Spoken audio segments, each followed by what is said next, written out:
Thank you for that. I think an important distinction to make is that the determination to decide to pursue a vehicle is based on a variety of factors.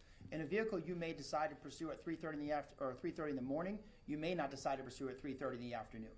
So the issue is, what we used to do with police officers was we would say, based on the totality of the circumstances, you make the best decision with due regard for public safety. So you determine what is the risk involved in this person getting away, and what is the risk presented to innocent people if we continue this pursuit.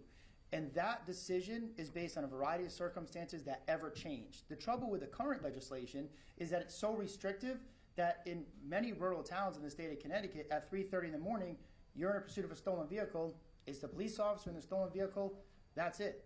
There's plenty of towns in this state where at midnight till 5 in the morning, you can roll up the sidewalks in most towns because there's nobody out moving except police and criminals.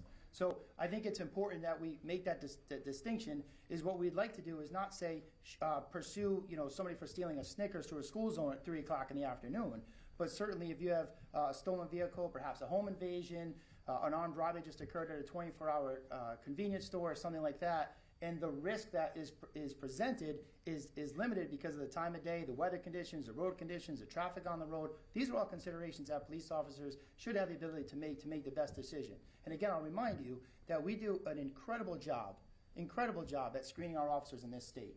If you look around the country and see how many states require a polygraph examination, or for that matter, show me another job outside of law enforcement in the state of Connecticut where you have to sit down with an examiner and tell them your entire life story hooked up to a lie detector test to determine if you're suitable for that position. So we put these men and women through a rigorous process to make sure they're good decision makers. That's not to say that people are infallible. They're people. So could they be fallible? Sure. But I think you need to take that entire all of those circumstances into effect when considering that.